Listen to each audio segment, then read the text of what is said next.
Quem estava aqui domingo passado, ou quem viu a mensagem domingo passado, pode ter visto pela glória a Deus. Vamos dar continuidade à série que a gente iniciou no domingo passado, chamado A Isca de Satanás.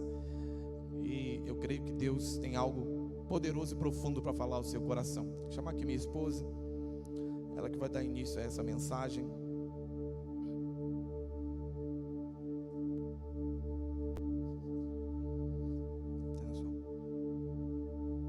Estenda sua mão para cá. Jesus, nós sabemos que todas as coisas cooperam para o bem daqueles que te amam. Nós amamos ao Senhor, nós nos rendemos ao Senhor. Nós abençoamos a vida de Camila, a reconhecemos como mulher do Senhor. Nós sabemos que ela será a boca do Senhor nesta manhã. Por isso, usa a vida dela de forma poderosa, como o Senhor nunca usou. Libera uma unção nova, fresca sobre a cabeça dela. Que tudo que ela falar seja para transformar nossas vidas e seja para glorificar o teu santo nome. Receba a nossa gratidão em nome de Jesus. Amém e amém.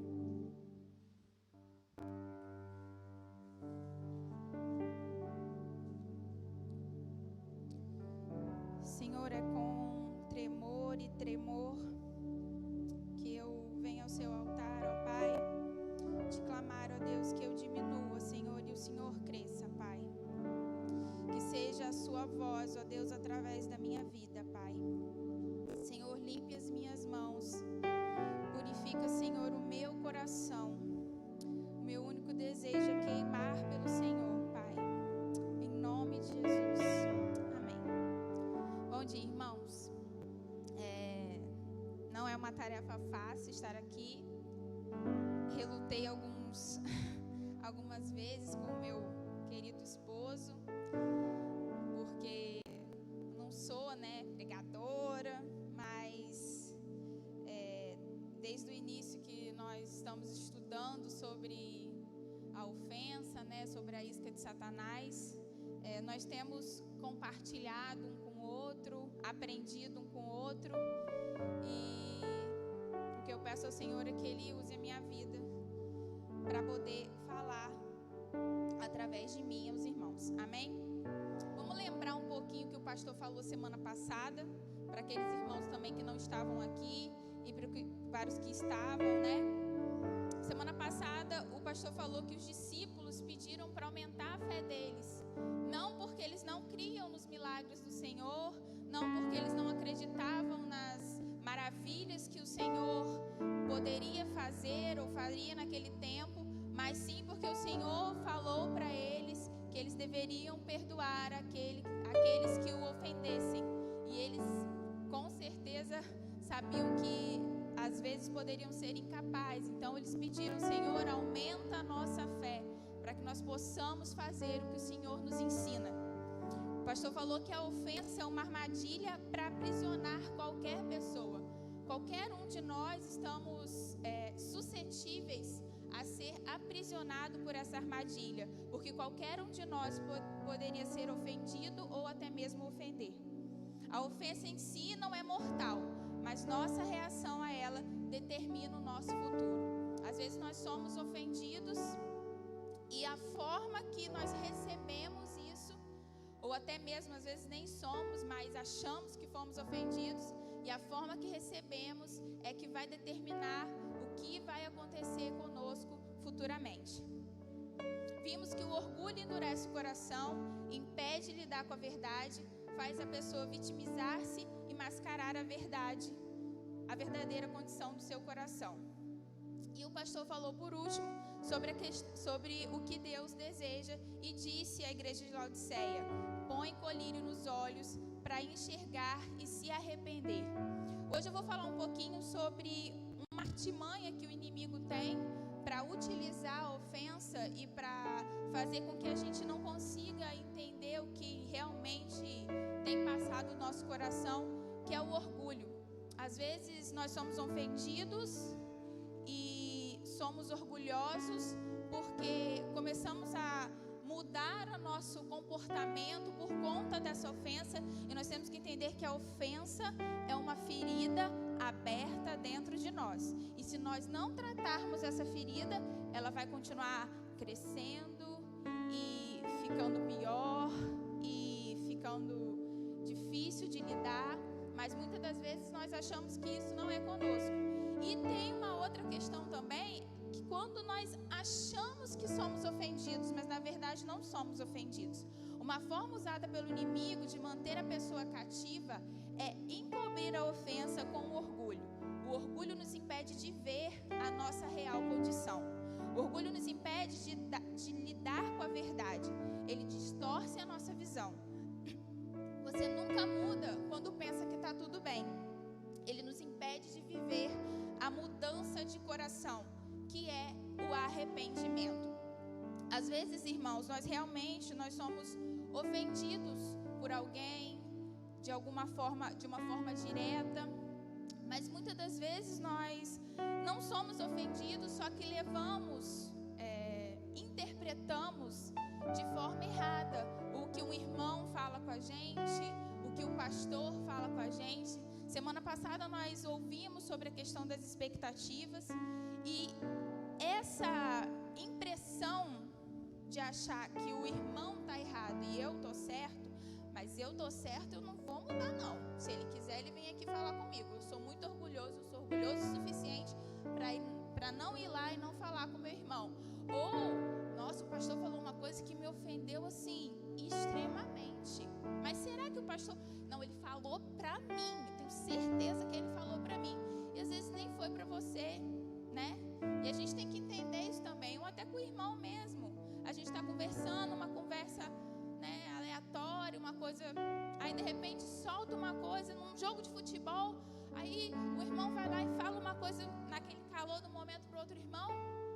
Nossa, o que ele falou comigo? E aí o irmão vai para casa e fica e não fala com o irmão na igreja, porque lá no jogo de futebol, naquele calor do momento do jogo de futebol, ele falou uma coisa comigo que me deixou muito chateado. Ele tem que vir a mim pedir perdão, mas ele nem sabe que ele falou isso com você. Ele nem sabe o que ele falou com você, na verdade. Porque às vezes a gente fala uma coisa de uma forma, né? O nosso coração transmite uma coisa, mas só que a interpretação da outra pessoa é diferente do que a gente falou. Por isso que nós temos que tomar muito cuidado, porque o nosso coração, ele é muito enganoso. Ele às vezes interpreta a fala de um irmão, de um parente, de um pai, de uma mãe, como a gente falou, que quanto mais próximo as pessoas são de nós, mais expectativa nós temos com relação a essa pessoa. Nós interpretamos de uma forma e de repente não é aquilo que a pessoa quis falar, não é aquilo que a pessoa quis transmitir, mas você tomou aquilo pro seu coração e nada vai mudar. E a pessoa não sabe que você está chateado com ela, mas você também é orgulhoso o suficiente. Não, foi ele que fez errado, eu não vou falar com ele. E vai ficar assim o resto da vida, até você chegar pro seu irmão e falar assim: olha, você falou isso, eu interpretei dessa forma e eu fiquei muito triste. Meu irmão, não falei, não foi dessa forma, não foi isso que eu quis dizer. Você me perdoa se você entendeu desse jeito.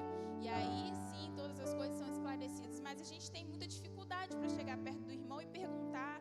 A gente tem muita dificuldade para chegar perto do irmão e esclarecer uma determinada situação. E aquela ferida que vai sendo aberta vai ficando mais exposta, até chegar um tempo que você não vai suportar mais. E todas aquelas coisas, até que o pastor também falou na última mensagem, vão vir à tona. Por quê?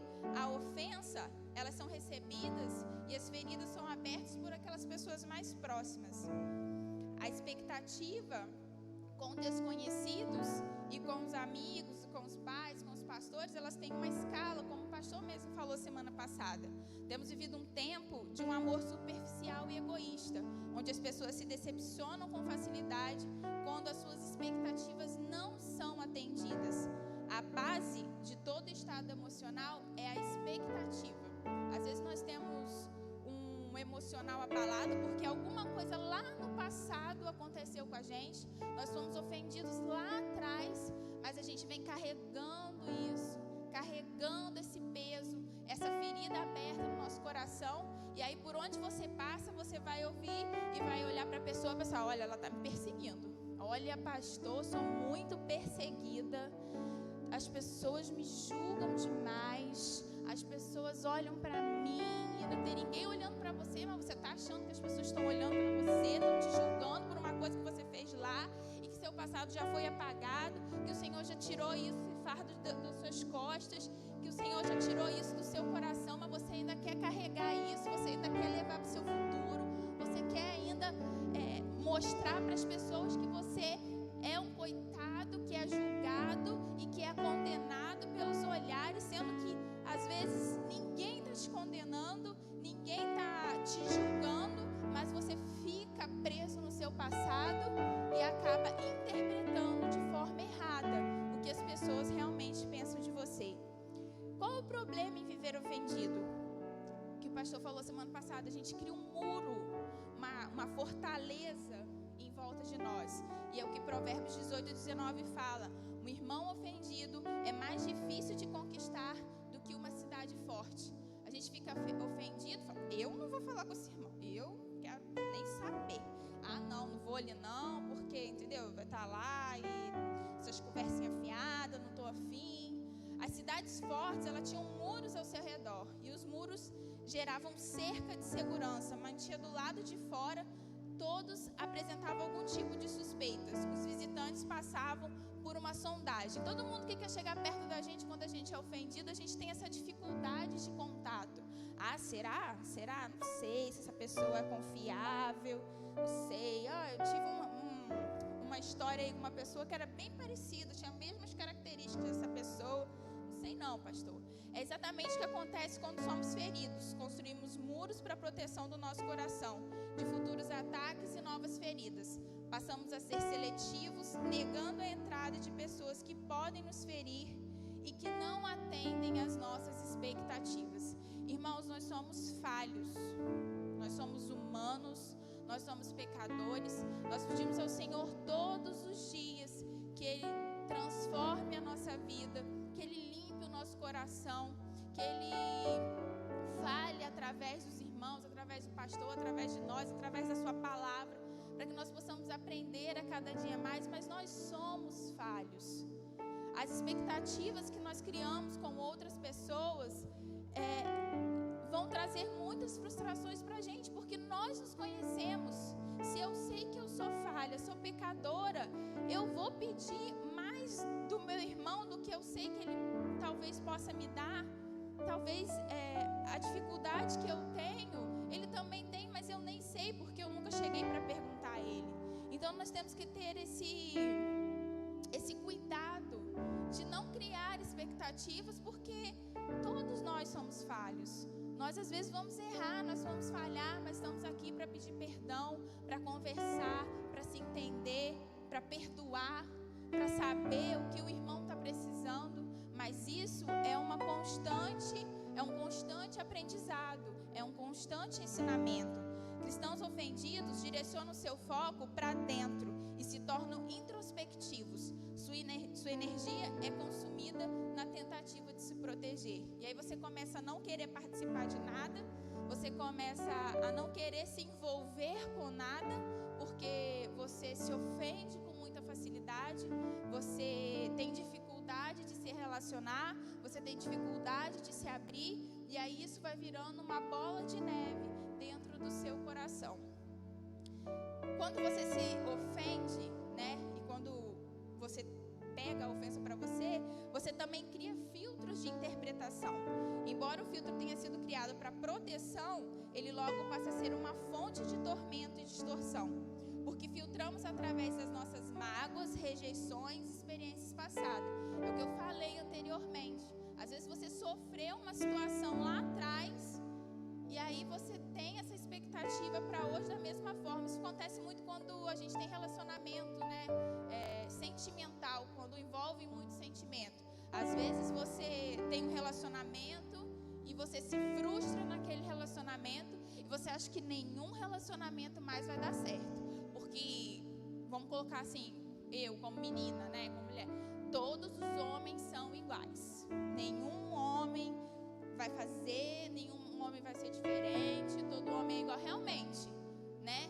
Os homens têm suas dificuldades, suas limitações, assim como as mulheres também, mas nenhum é igual ao outro.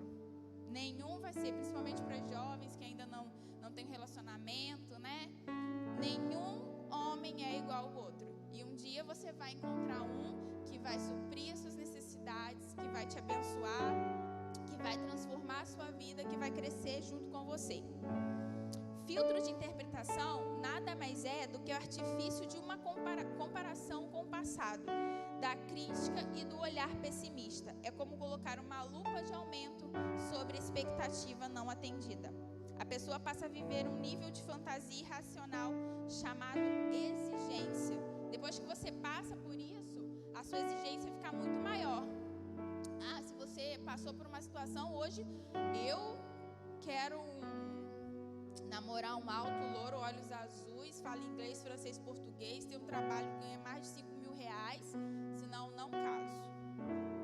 Então a gente tem que tomar muito cuidado com quais as expectativas que a gente gera numa pessoa. Isso eu estou falando numa questão de relacionamento, mas às vezes numa questão de relacionamento como amigos. Qual a expectativa que você tem gerado? Às vezes você acha que essa pessoa não vai atender a sua expectativa, mas às vezes sua expectativa está lá em cima, está muito alta para aquela pessoa. Ela é falha, como você também, e ela precisa de ajuda. A interpretação pode ser completamente fora da realidade, mas se as pessoas estiverem utilizando esse filtro, ela irá reagir de maneira a se proteger. Cuidado também, irmãos, com a interpretação do que você ouve. Nós temos que pedir muito discernimento ao Senhor pelo que a gente ouve. Que às vezes acontece aquela história do telefone sem fio. Uma coisa foi falada lá na frente e veio sendo transmitido, chegou a você, mas chegou totalmente diferente do que foi falado lá na frente. E isso é fofoca. E aí você interpreta da forma que você ouviu, e aí você vai passar para outra pessoa da forma que você interpretou. E aí continua aquele telefone sem fio, e aí em algum momento aquela fofoca vai gerar uma ofensa no coração de alguém. Pode não ter gerado no seu, mas pode gerar em outra pessoa que interpretou de forma diferente.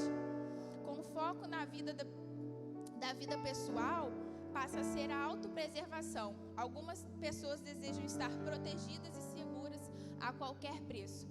Não vou na igreja não, estou trabalhando muito, tenho que trabalhar porque eu preciso pagar minhas contas. Não, porque eu tenho que me desempenhar um bom papel no meu trabalho, eu tenho que estudar, eu tenho que fazer esse curso, eu tenho que fazer não sei o que lá. E aí você começa a não ter vida social, você começa a não ter contato com outras pessoas, você começa a não vir à igreja porque você tem que trabalhar, você tem que estudar, você tem que ver o seu futuro, você tem que ganhar dinheiro, e as coisas do Senhor vão ficando para trás. A traição, ela pode acontecer sem ser percebida, pois a pessoa tem por justificativa a autopreservação. Vocês sabiam que as pessoas podem trair porque são ofendidas? E aí, por que você fez isso comigo? Você me ofendeu, eu posso fazer o que eu quiser, né? Já que eu estou ofendida, já que você fez isso comigo. Aconteceu uma coisa comigo uma vez, eu tinha uma amiga, ainda tenho, e na época nós éramos best friends, né? Quando éramos crianças, adolescentes. Nós éramos muito, muito amigas. E voltando um pouco essa questão do orgulho, ela ficou diferente comigo assim do nada. De um dia para a noite, parou de falar comigo, me ignorava, e eu não entendia aquilo. Eu falei, meu Deus, o que está acontecendo com essa pessoa? Não quer falar comigo, mudou comigo completamente. A gente era super amiga e de repente mudou. E eu fiquei me perguntando, me questionando. Só que um dia eu falei, cara, vou ter que falar com ela, né? Cheguei perto dela e falei, amiga, me conta aqui, o que está acontecendo? O que eu te fiz? Por que você não está falando comigo? Aí ela foi e jogou tudo na minha cara, né? Falou tudo, não, porque você...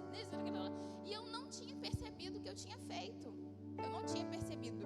E aí eu fui, falei com ela, pedi perdão, pedi desculpa a ela se eu tinha feito isso.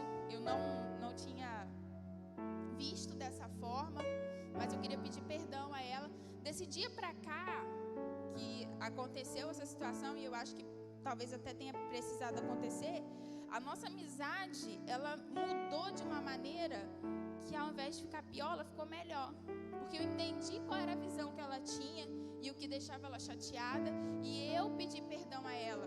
Eu não fui orgulhosa a ponto de falar assim, se ela não está falando comigo, eu vou deixar. A hora que ela quiser falar, ela vai falar. Eu fui e falei com ela, o que está acontecendo? Qual o seu problema comigo? Qual a dificuldade que você está tendo? Eu te fiz alguma coisa? E aí ela foi e falou tudo que ela fez, porque eu achava que não tinha feito, mas ela tinha visto de uma forma diferente. E se eu não tivesse perguntado a ela, hoje eu não seria mais amiga dela. A gente continuaria sem se falar por um tempo, né? Anos talvez. E aquilo ia ficar, até hoje eu ia ficar me perguntando, o que será que ela está pensando de mim? O que será que está acontecendo? O que aconteceu, na verdade? Mas hoje eu não carrego essa tristeza no meu coração, eu não carrego essa mágoa e nem carrego essa ferida aberta no meu coração. Hoje eu continuo com a minha amiga, hoje nossa amizade é acima de todas as coisas, porque às vezes a gente acha também que a amizade é assim, né? Você tem que estar do lado, você tem que me ligar, você tem que estar comigo, você tem que. Não, a gente fala de vez em quando, a gente conversa, quando eu preciso de alguma coisa eu mando mensagem para ela, quando ela precisa de alguma coisa ela manda mensagem para mim, e continuamos muito amigas, mas sabendo até onde uma pode ir, a outra pode ir, sabendo que o momento que a gente precisar, uma vai estar do lado da outra, mas no momento a gente vive distante por conta de morarmos em lugares diferentes. Então a gente tem que aprender a não ser orgulhoso a ponto de chegar perto das pessoas e perguntar, poxa, você está diferente comigo, o que está acontecendo? Te fiz alguma coisa? Ou você que está se sentindo ofendido, você acha que alguém te ofendeu, fala assim, olha, eu queria conversar com você, eu não gostei da forma que você falou, eu fiquei muito chateado com isso, então queria saber de você se é isso mesmo, se foi isso que aconteceu, e a pessoa vai te esclarecer. Às vezes a gente fica carregando isso sem saber o que a pessoa quis dizer, porque nós interpretamos da forma que a gente bem quis, do jeito que a gente achou que era, e ponto, acabou. Isso, irmãos, o orgulho é a forma que o diabo tem de manter alguém fisgado na ofensa.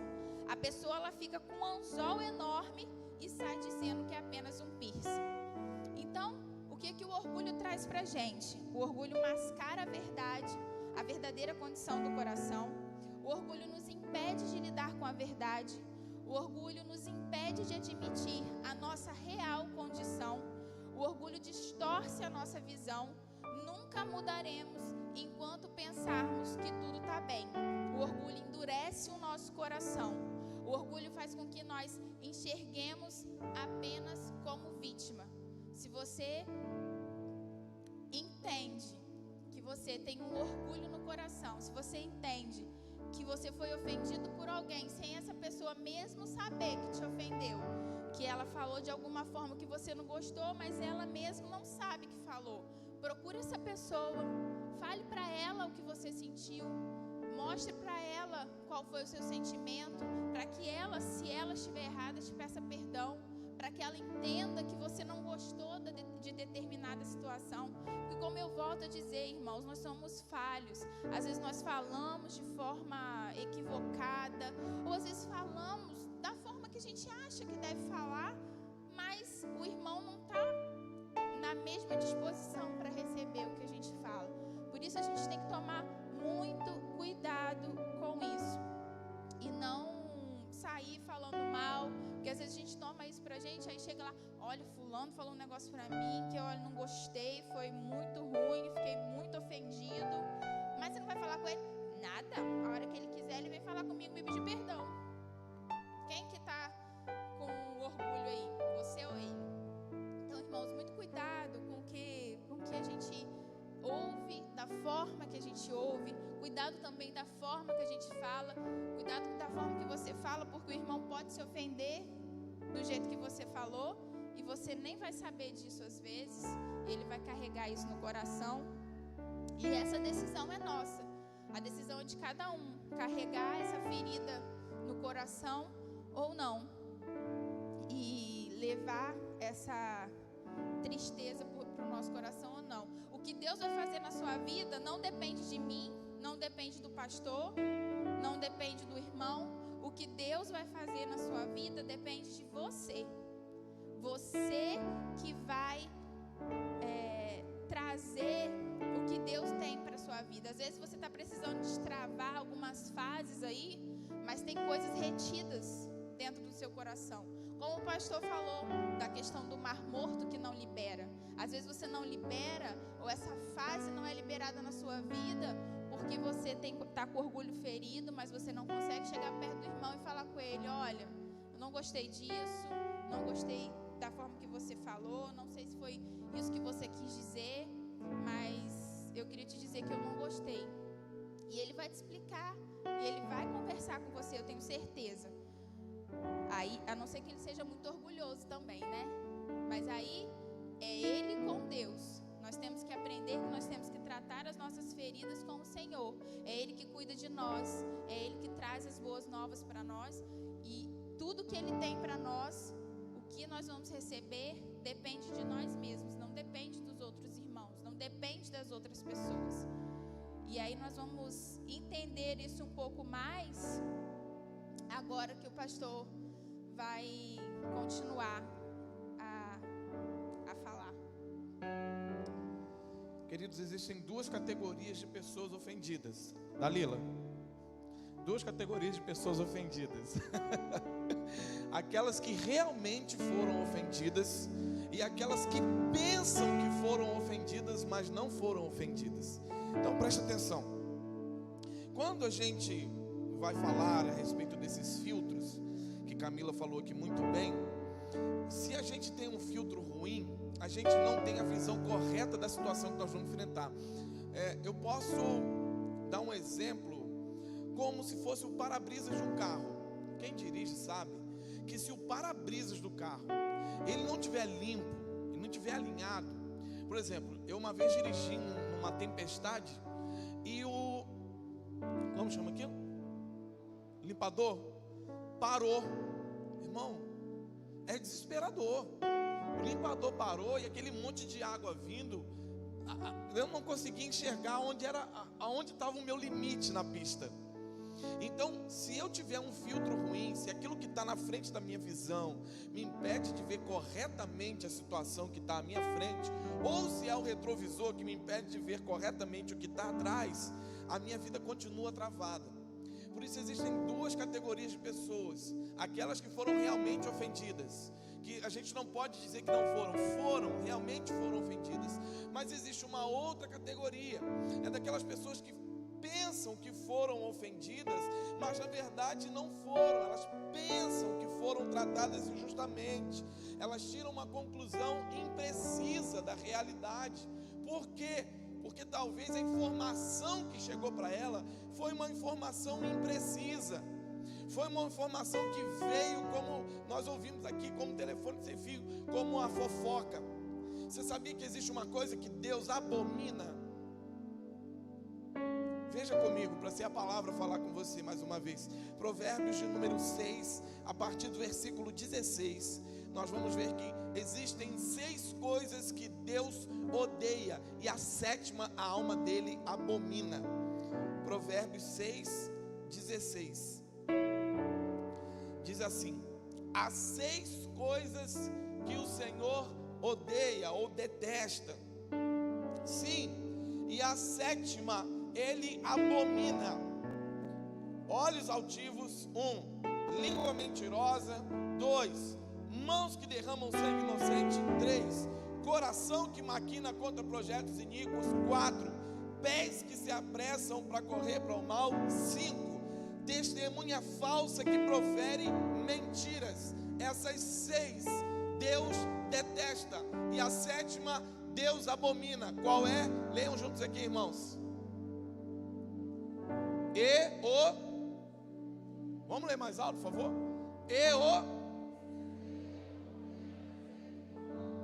Essa Deus abomina.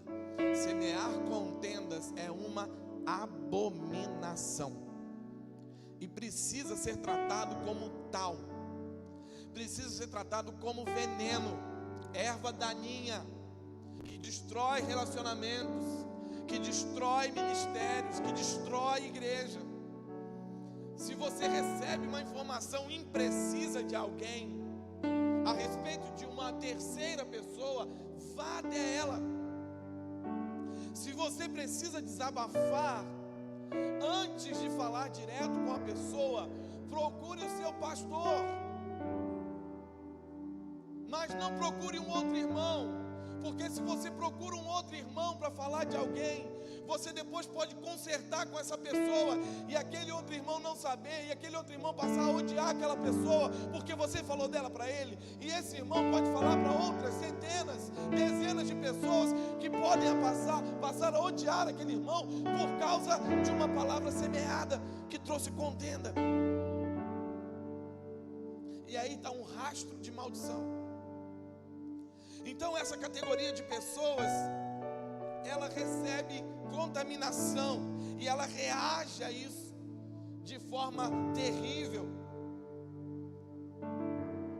Então diga comigo, fofoca é veneno. Fala para o seu irmão, fofoca é veneno.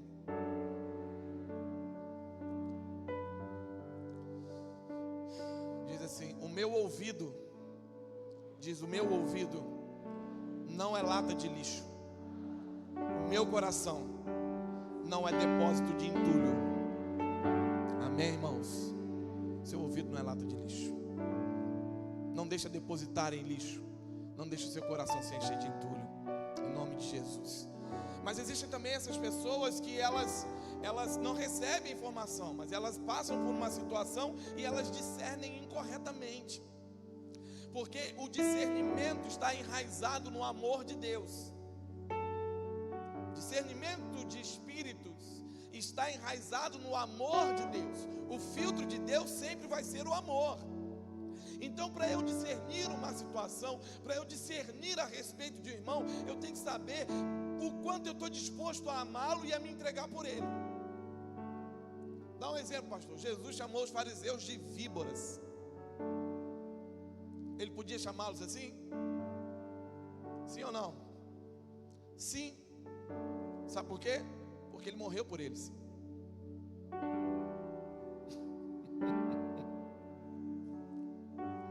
O problema é que às vezes você está disposto a chamar alguém de víbora, de cobra, de tantas coisas, você não está disposto a morrer por essa pessoa. Então você perdeu. Isso não é discernimento, isso é crítica. E para ser crítico, qualquer um pode ser, só precisa de 2 olhos e um cérebro. Essa crítica não produz nada quando ela é crítica pela crítica. A crítica cheia de discernimento, cheia do amor de Deus, ela vai produzir bons frutos na vida de qualquer pessoa. Então eu quero falar dessa primeira categoria, daqueles que foram ofendidos de verdade. Porque a gente está falando tantas coisas que você pode estar aí pensando assim, mas eu realmente sofri uma ofensa. Você está parando para pensar assim, eu amo, mas realmente aconteceu, eu sei o que aconteceu comigo.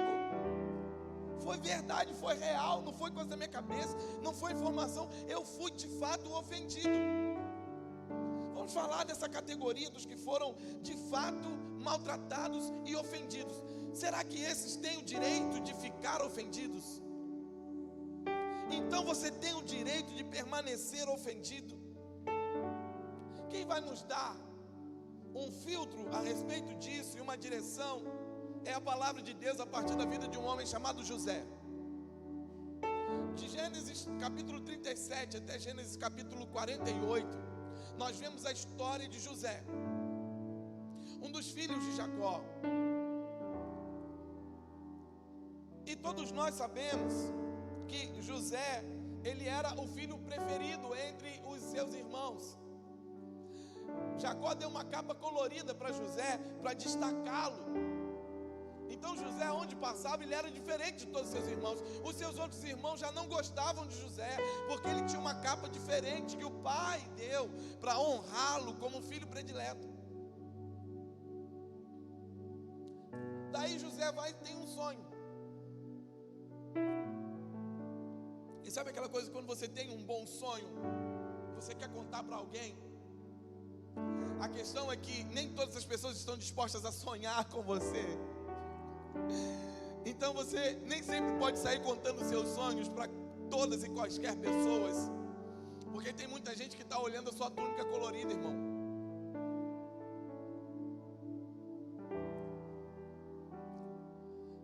Que tem o sangue de Jesus sobre você.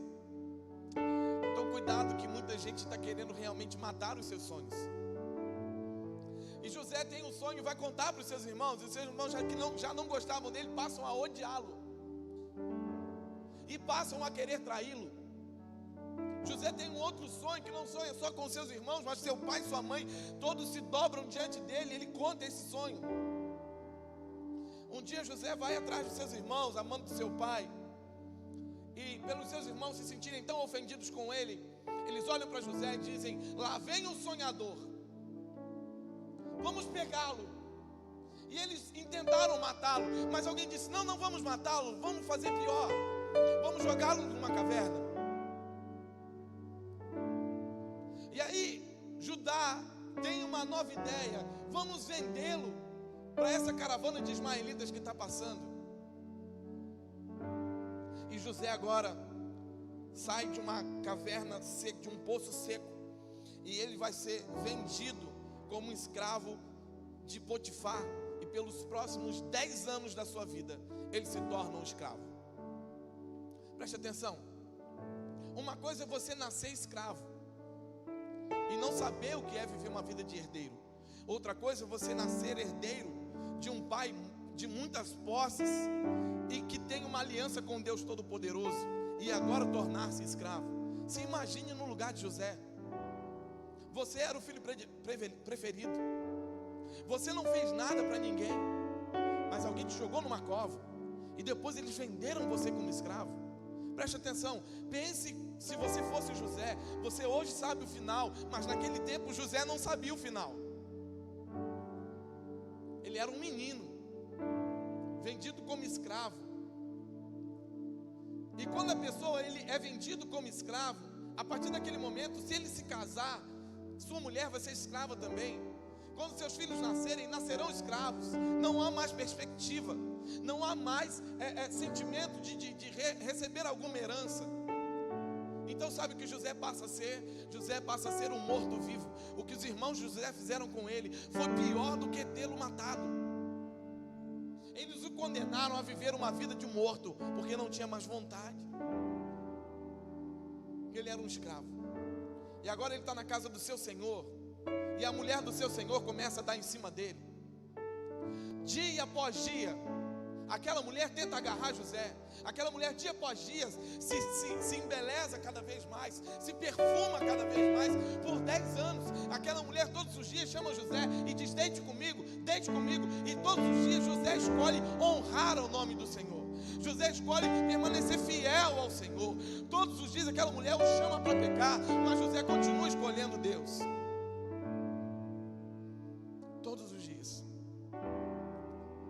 E sabe o que é maravilhoso?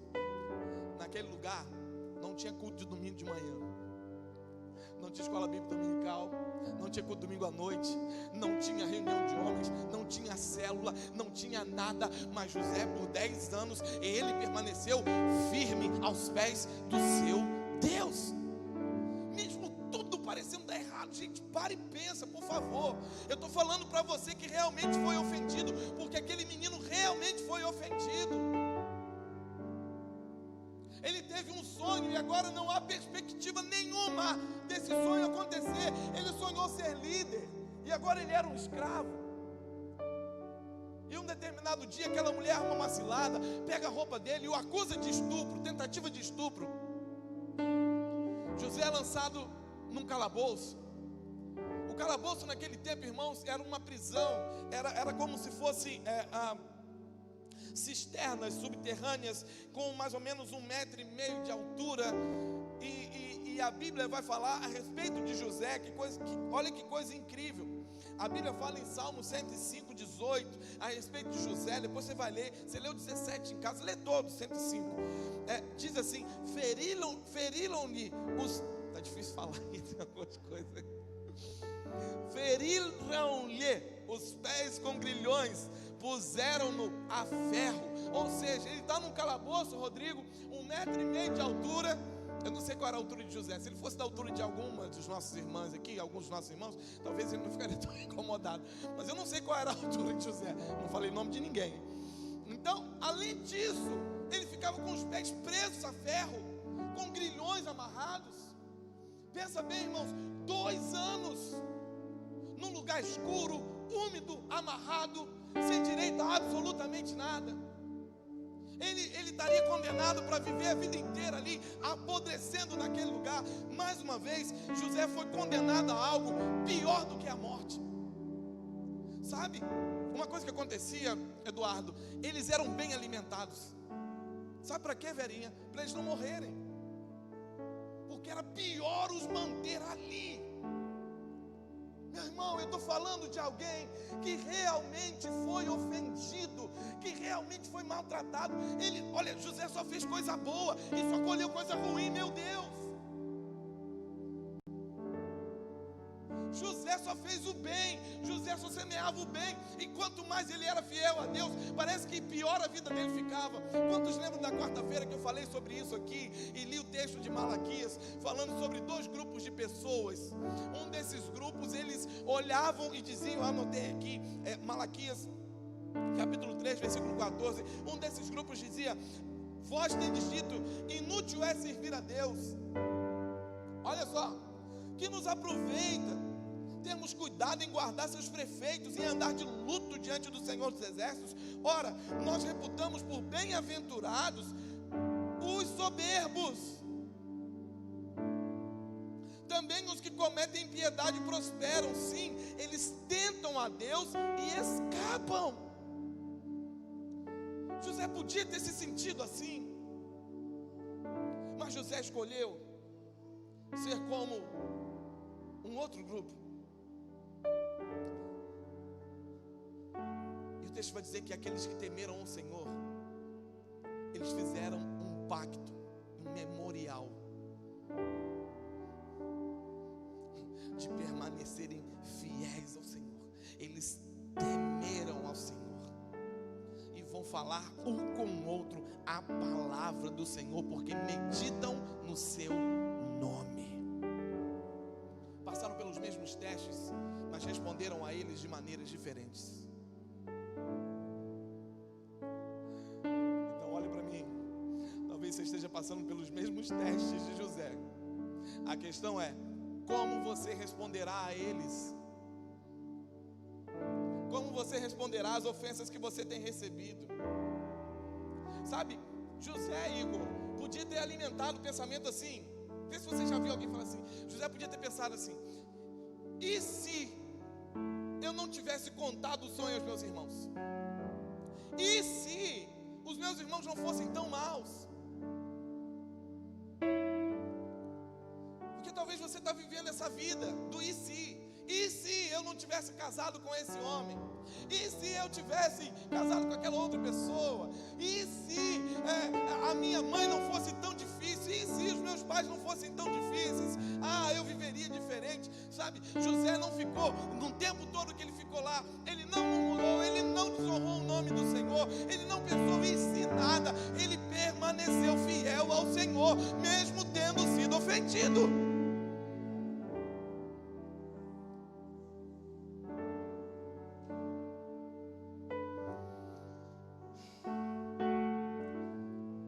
Aprender que ninguém, seja homens, mulheres, criança, demônio, anjo, ninguém pode tirar você do amor de Deus, e ninguém pode tirar você dos propósitos de Deus para sua vida. O lugar que Deus tem para você é para você.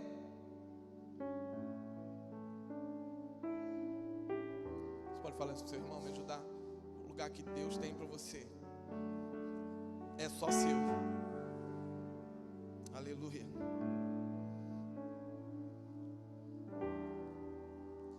Os irmãos de José disseram, quando viram José vindo, naquela vez disseram: vinde agora, matemo-lo e lancemo-lo na cova, e diremos: uma besta fera os devorou, veremos então o que será dos seus sonhos.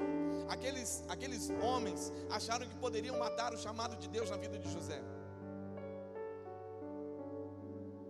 Mas ninguém pode destruir o chamado de ninguém. Ninguém pode destruir o chamado de Deus na sua vida.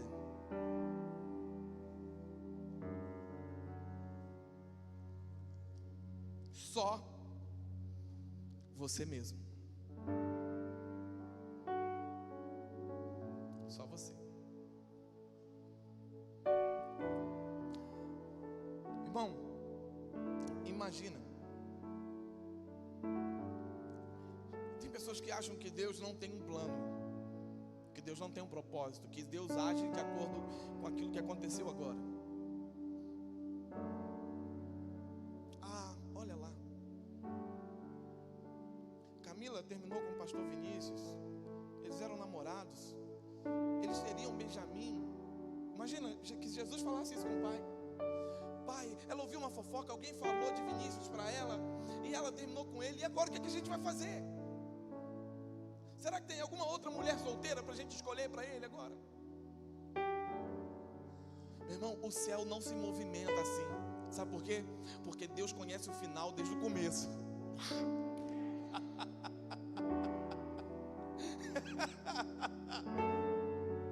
Deus conhece o final desde o começo, meu irmão. Deus sabia que aquilo ia acontecer. E Deus traz o maior teste para José no final. Como, pastor? Ele traz o maior teste para José no final. Assim como acontece conosco.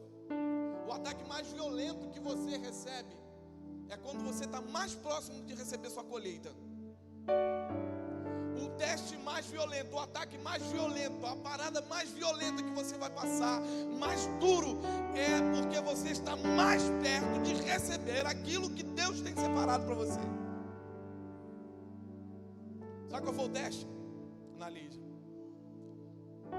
Vendido pelos irmãos, traído, vendido, ofendido pelos irmãos, jogado como escravo na casa de um homem que trabalhou 10 anos honestamente, honrando o seu patrão, foi mais uma vez traído, lançado num calabouço, com os pés amarrados. Agora está diante de dois homens que querem ser ministrados por ele, o copeiro e o padeiro. Eles chegam para José. Ora, José já estava sofrendo demais, você não acha? Sabe que José poderia ter dito o que muitos dizem? Vem 2 homens atrás dele para falar com ele, pedindo orientação, pedindo ministração. Ele podia dizer: quer saber de uma coisa? Eu já tenho muitos problemas para resolver na minha vida. Se vire você com os seus. Vai orar, vai ler a Bíblia. Me deixa em paz. Eu já estou sofrendo demais. Mas sabe como José respondeu? José respondeu com bondade e com graça. Aqueles homens foram ministrados. José foi esquecido, mas um dia ele foi lembrado e foi colocado no mais alto posto do Egito. Agora, no mais alto posto do Egito, seus irmãos o procuram o Egito buscando alimento. Sabe o que José podia fazer? Podia matar os irmãos dele. Deixa eu dizer uma coisa: José podia matar as 10 tribos de Israel, inclusive Judá, de onde viria Davi e Jesus.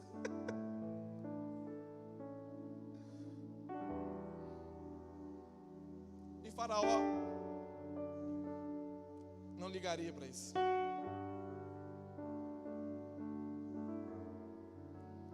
Mas quando José recebe os seus irmãos, ele os abençoa.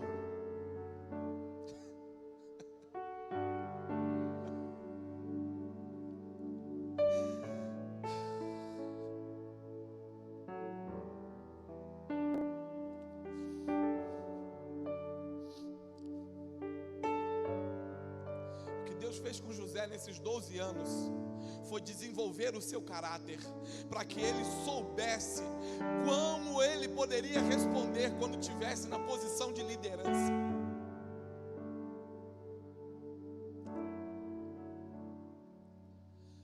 soubesse lidar com a liderança que ele receberia. Sabe o que Deus está fazendo com você hoje? Ainda com essa igreja, agora e nesses dias, Ele está desenvolvendo o nosso caráter.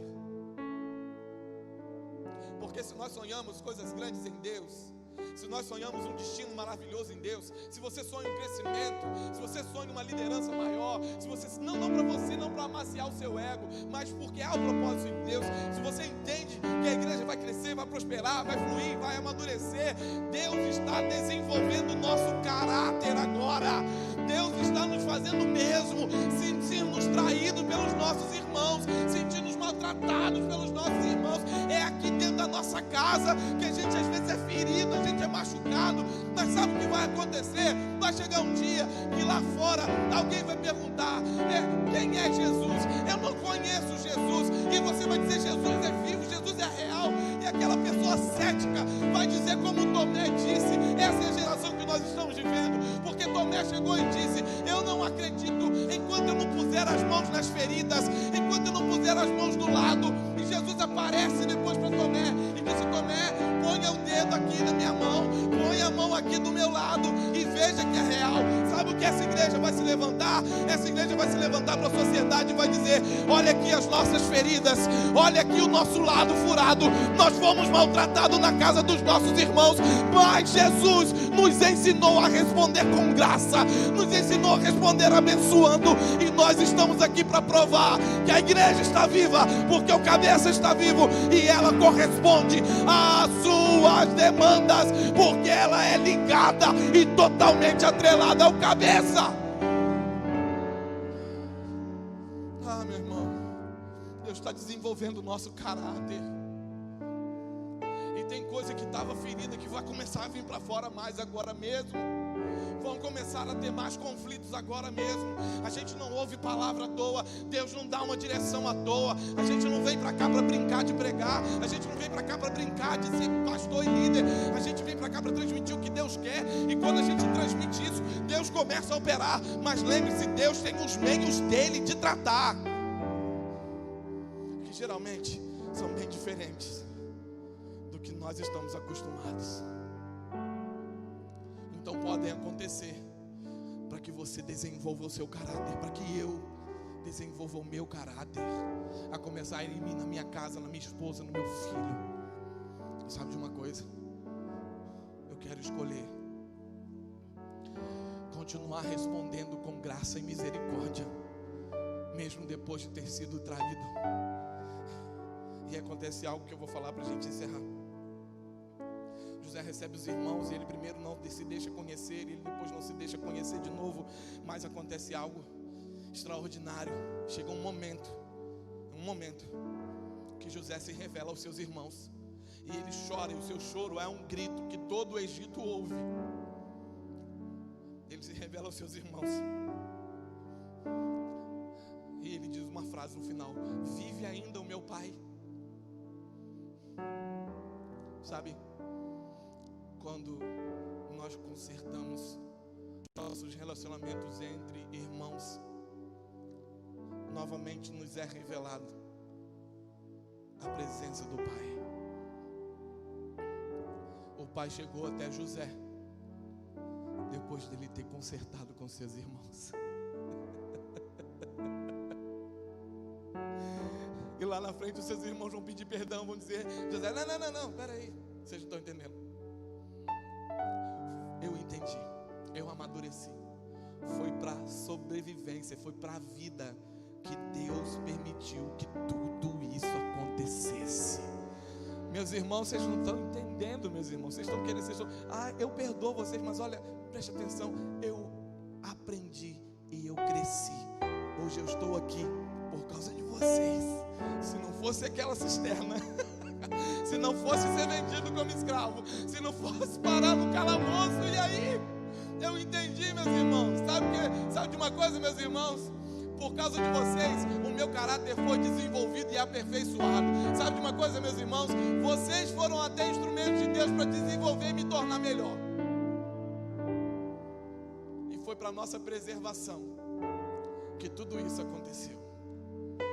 Em nome de Jesus, queridos, que como igreja nós possamos entender isso.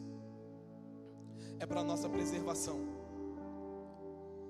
E o que Deus deseja é que você destrua os muros da expectativa, da comparação,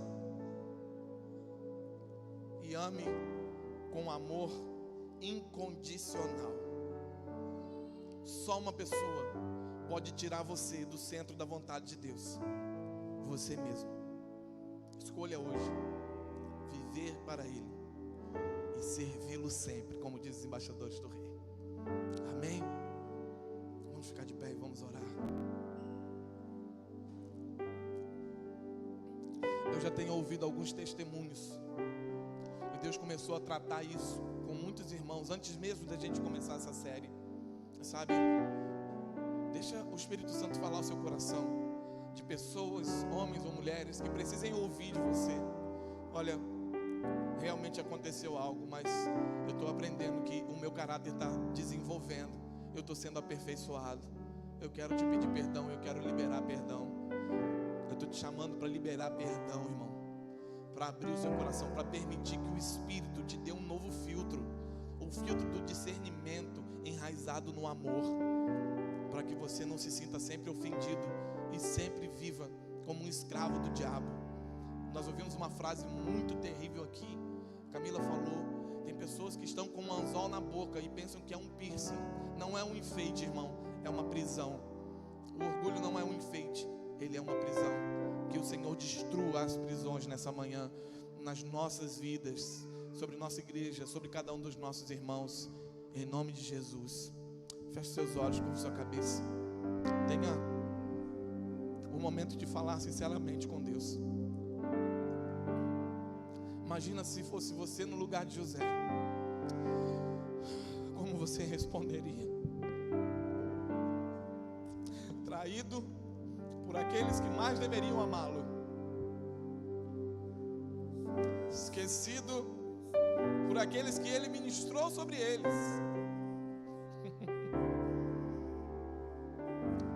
A resposta continuou sendo: eu abençoo, eu abençoo, eu abençoo.